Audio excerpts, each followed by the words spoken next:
Hello everyone, my name is Madison Plantier and I work for a company called Tansuo Cultural Travel, which specialises in off-the-beaten-track bespoke and group tourism in China.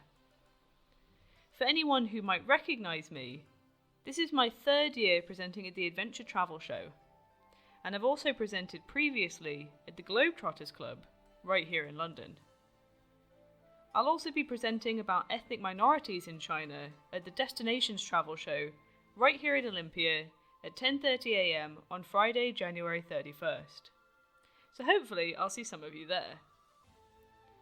Today, I'm going to be focusing on my personal experiences of visiting Silk Road sites throughout China. Before we get started, I'd just like to ask you all a couple of quick questions. Please raise your hand if you've travelled along any part of the Silk Road before, whether inside or outside of China. Now, for those of you who haven't, please could you raise your hand if you're planning on, or if you would like to travel the Silk Road at some point in the future. It should come as no surprise that most of the people here today have either travelled along the Silk Road before, or are interested in doing so. After all, the title of my presentation is A Guide to the Silk Road in China. So, unless you're just here because this is the only place in the Olympia with free seats, I imagine you all have some interest in the Silk Road. What does surprise me, however, is the sheer number of people who are interested in the Silk Road, and how Silk Road travel has skyrocketed in popularity within recent years. What triggered this sudden surge in interest?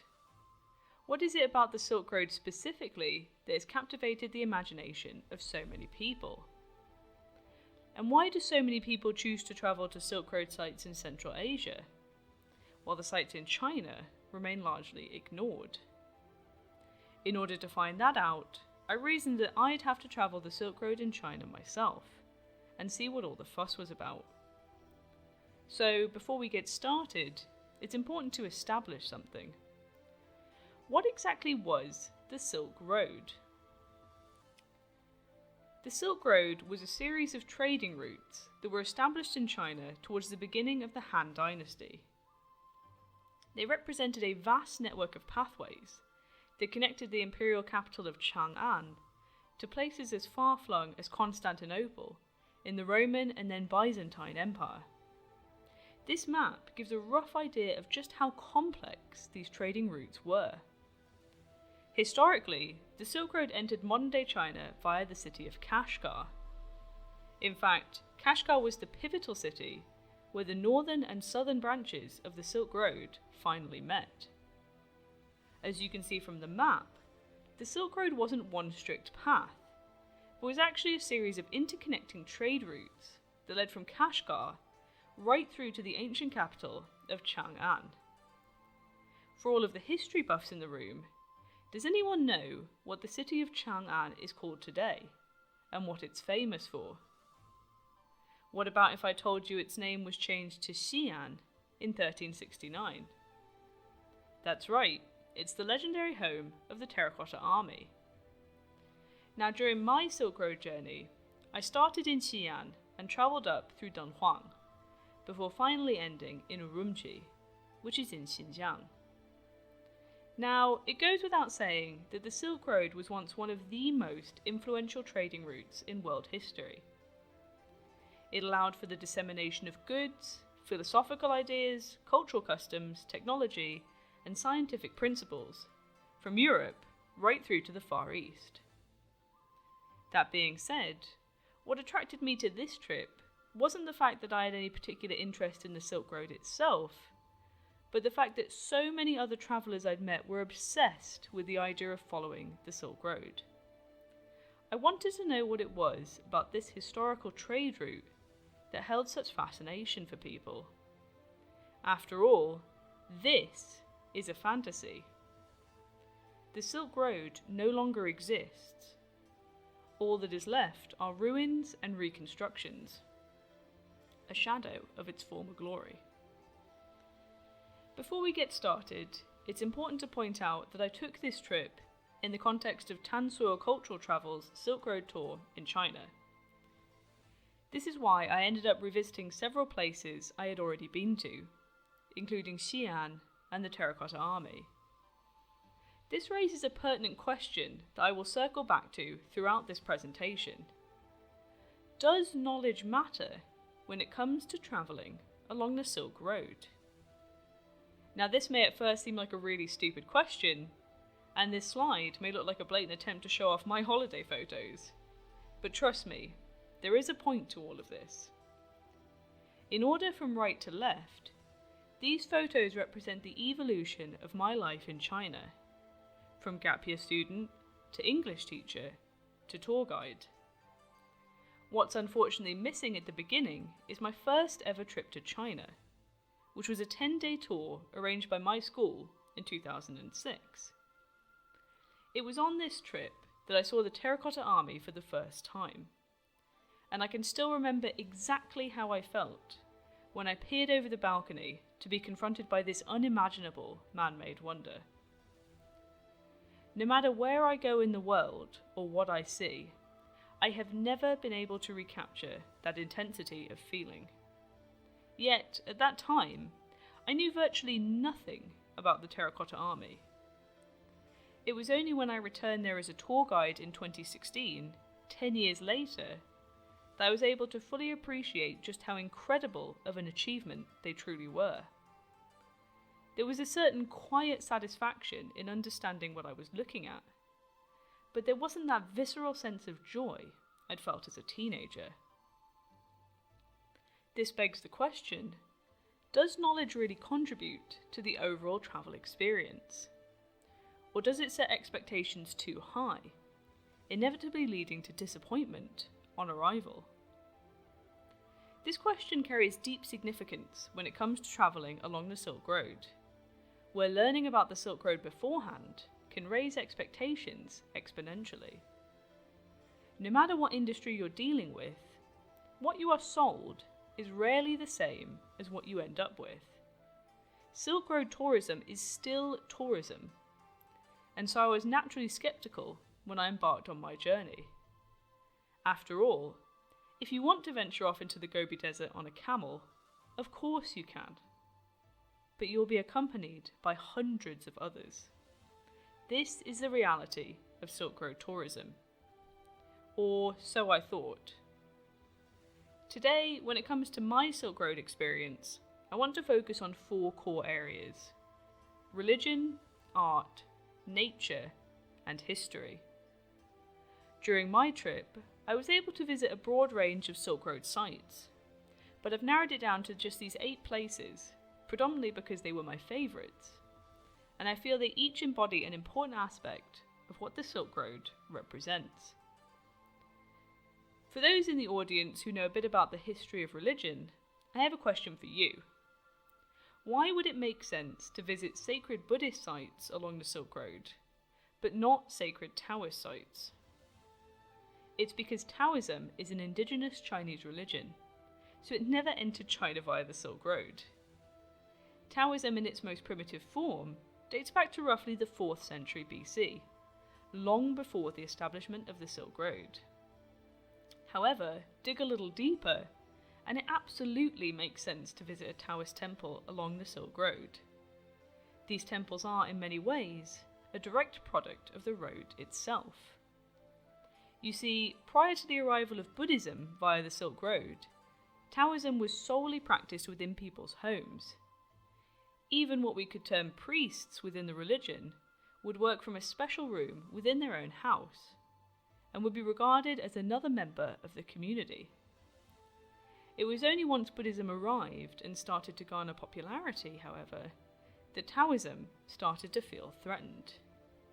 You see, in spite of their abundant similarities, one of the main differences between Buddhism and Taoism during this time was that Buddhism was a monastic religion, in that it differentiated between its clergy and its laity.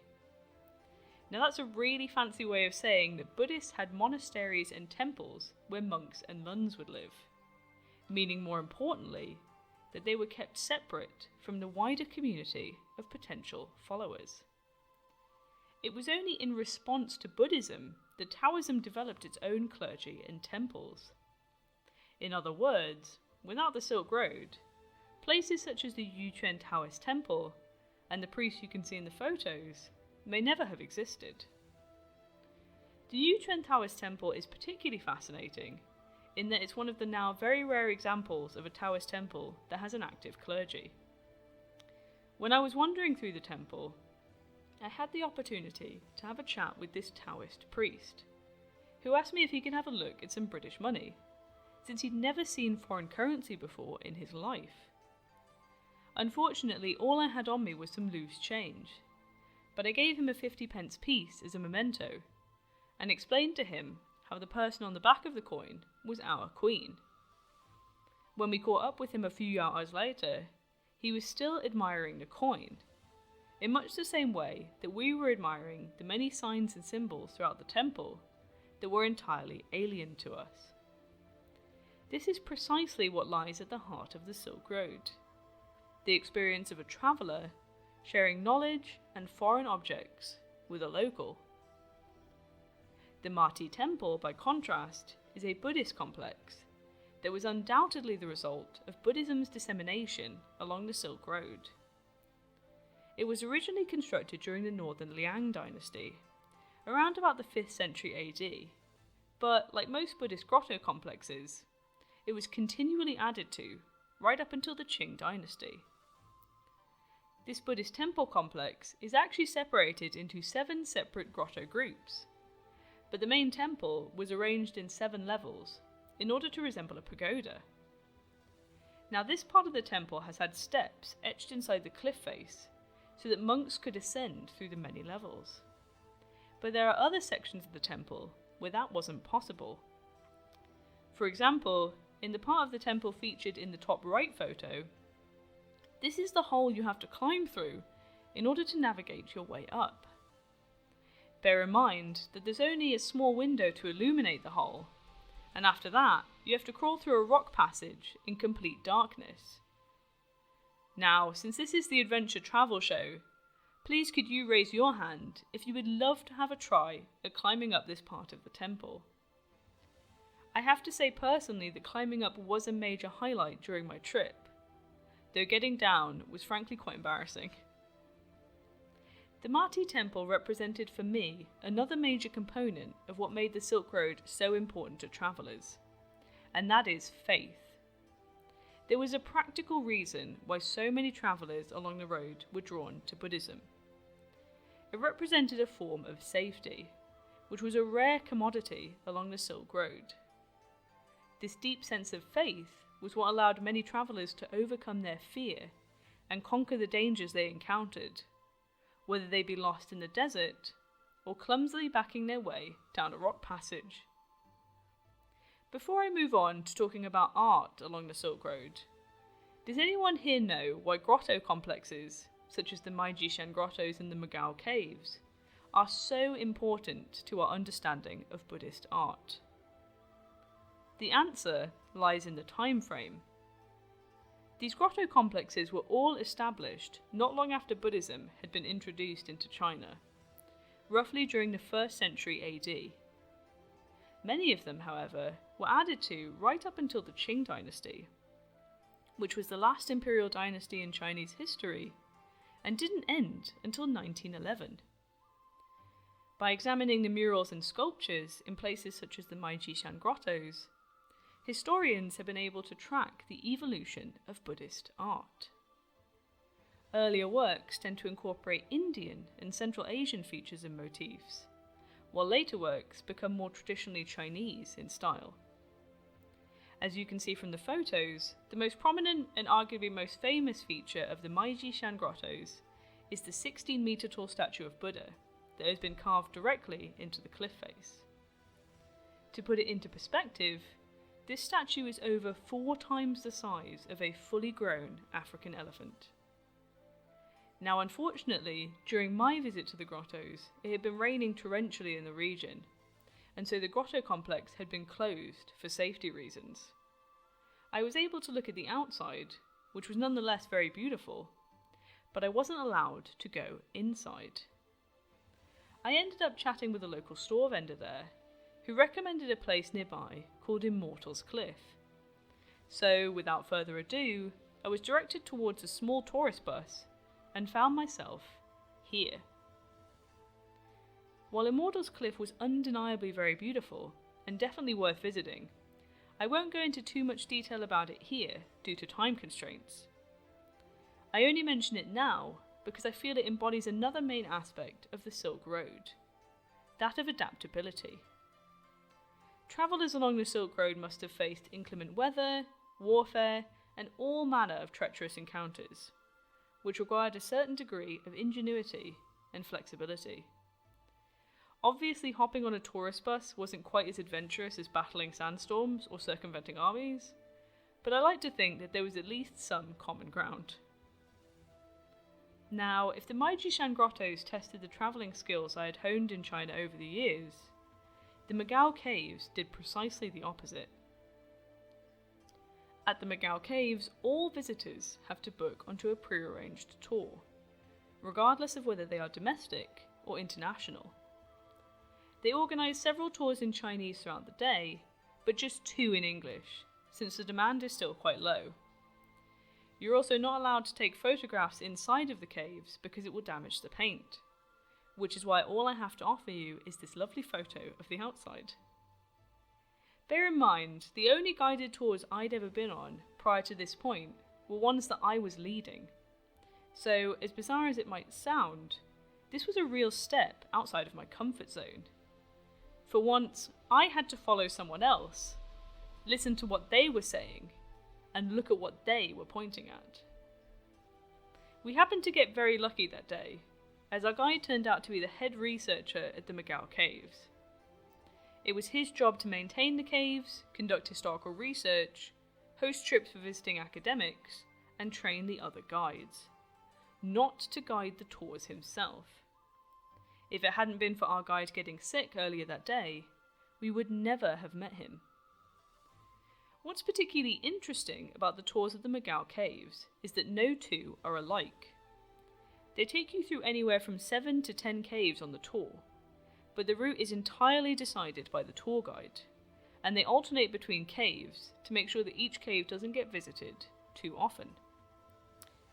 Of all the places I have visited since the Terracotta Army, I must admit that the Magao Caves has come closest to evoking that sense of wonder I felt when I was younger, in part due to the vast knowledge of our guide.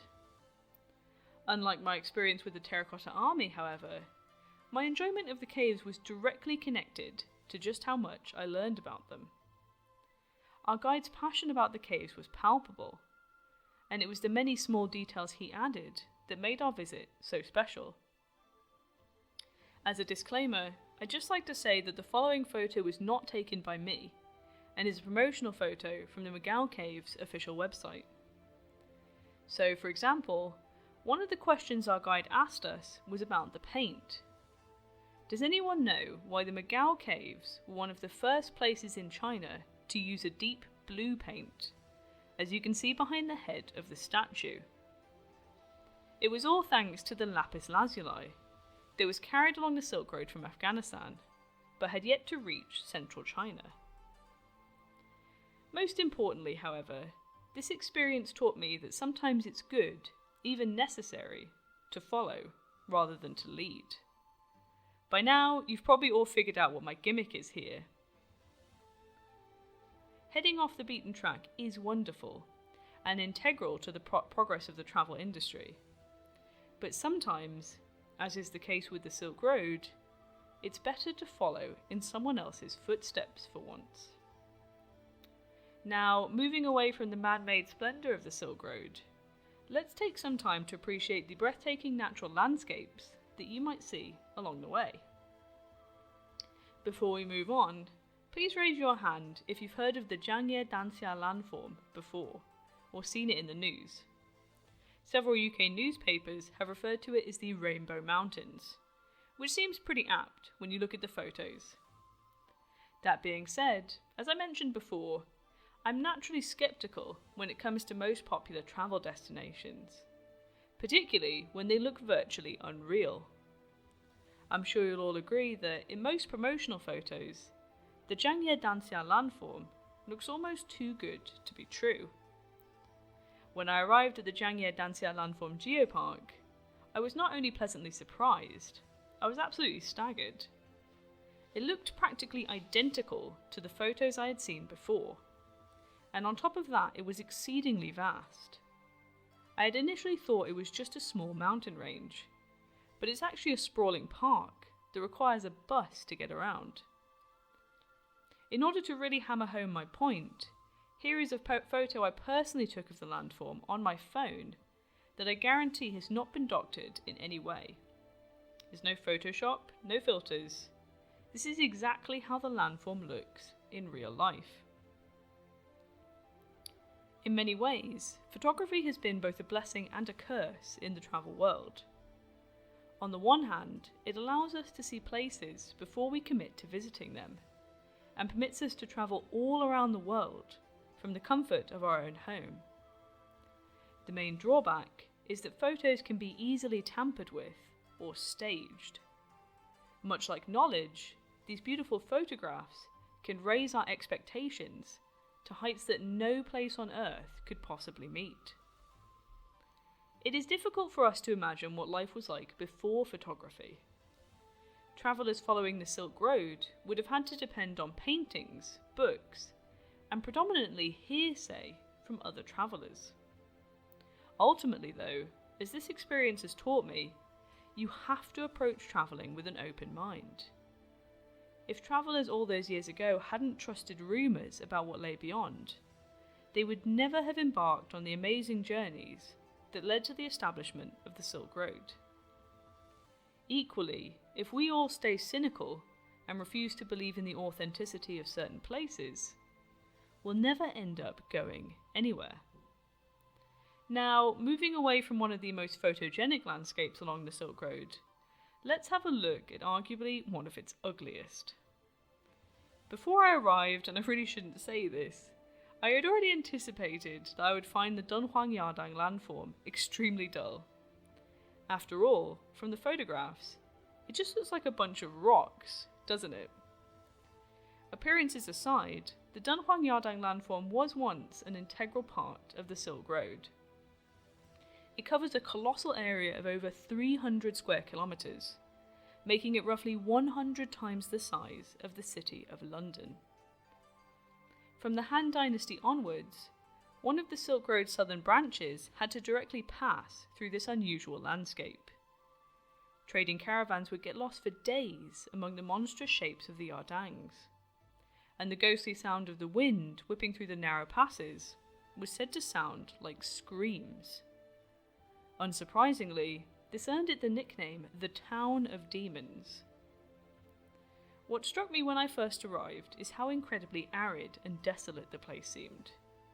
When we visited the geopark in June, the temperature within the Yardangs rose to around 40 degrees Celsius, or about 104 degrees Fahrenheit, and there was absolutely no wind, which meant everywhere was really eerily quiet. To give you an idea of just how huge and daunting these Yardangs actually are, here's a tour guide for scale. For unknown reasons, compasses don't work past a certain point, and without cover from the sun, no animals or plants are able to survive here. In fact, the area is so hostile to life that researchers have been unable to map it out, so we still don't actually know what's going on within the Yardangs themselves. Now think about that for a moment. Travellers along the Silk Road were wandering through this landform over 2,000 years ago. Yet even now, with all of our modern technology, we still haven't been able to find a safe passage through it. Part of what makes places like the Dunhuang Yadang landform so attractive is not their aesthetic quality, but rather what they represent. They are emblematic of the undeniable mystique that envelops the Silk Road.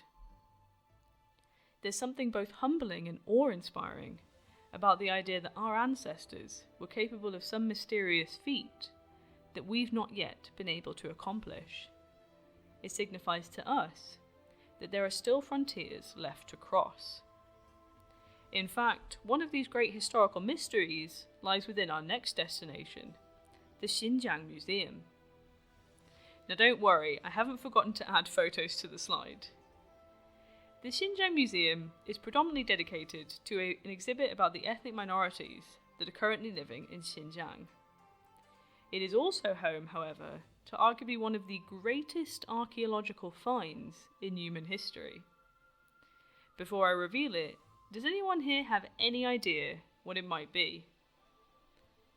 These are two of the Terran mummies, which are so named because they were discovered in the arid Terran basin. It is estimated that these mummies are approximately 4,000 years old, yet they have been so beautifully well preserved that some of them even have their original hair, and there's evidence of tattooing on some of their faces. What is still more fascinating is that DNA tests have shown that they are Caucasoid, and are estimated to be of Indo-European origin. Now, as you've probably already realised, these mummies are far too old to be connected to the Silk Road in any way. It is believed, however, that these mummies are the ancestors of the Tocharian people, who were integral to the development of the Silk Road, and eventually were absorbed into the modern-day Uyghur ethnic group. Now these people tragically died at various points throughout the Terran Basin, as they attempted to cross its expanse, and their bodies were preserved thanks to the extremely dry climate. While the Terran Basin is littered with oases, and was once part of the Silk Road, it is still relatively barren and hostile, meaning that any attempt to cross it was always a risk. As the precursors to travellers along the Silk Road, these mummies represent the innate human drive to explore, which is as irresistible now as it was essential back then. Saving the best for last, our final stop is the Jiaohe ruins. Now unsurprisingly, these are all that remains of a city that was once known as Jiaohe. If you do ever decide to embark on a Silk Road journey in China, this place must absolutely make the list. As you can see from the photos, the buildings are still relatively intact, which is incredible when you consider how old they are. Pictured at the top is the Jiaohe Temple, which is flanked by a group of 101 stupas that date back to between roughly the 4th and 5th century. If you look closely inside the temple, you can even find a few statues of Buddha carved into the sides of the walls. The name Jiaohe literally translates to mean where two rivers meet, so it should come as no surprise that Jiaohe was located on an islet between two deep river valleys, which made it an ideal location for a Silk Road oasis. According to imperial records from the Tang dynasty, the city itself was home to around 6,500 residents and 700 households during its heyday. Now bear in mind that during roughly the same period, the second largest settlement in England was Winchester, which had a population of just 6,000 people. Jiaohe may have been dwarfed by the imperial capital of China, which boasted a population of 1 million people during that time, but it was still relatively large by international standards. Unlike most oasis cities, which were typically abandoned after their water sources dried up, Jiaohe was tragically destroyed as a result of warfare. Specifically, it was during a battle between a Mongolian warlord known as Kaidu and his rather famous cousin. For anyone who is familiar with the poems of Samuel Coleridge, who is it that resides in a place called Xanadu? It was Kublai Khan, who was actually the grandson of Genghis Khan, and went on to found the Yuan dynasty in China not long after destroying Jiaohe. Now, history lesson aside, it was the Jiaohe ruins that struck me as perhaps the most authentic and profound Silk Road experience on my journey. By coming face to face with a real Silk Road oasis town, I was forced to confront my own skepticism about Silk Road tourism.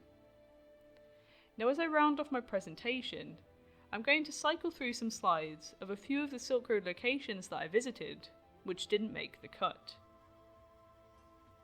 The Silk Road's popularity lies primarily not in what it actually was, but in what it symbolises to people. It represents a sense of adventure, of heading out on a journey with blind faith, of remaining open to the possibilities along the way, and of our innate desire to explore.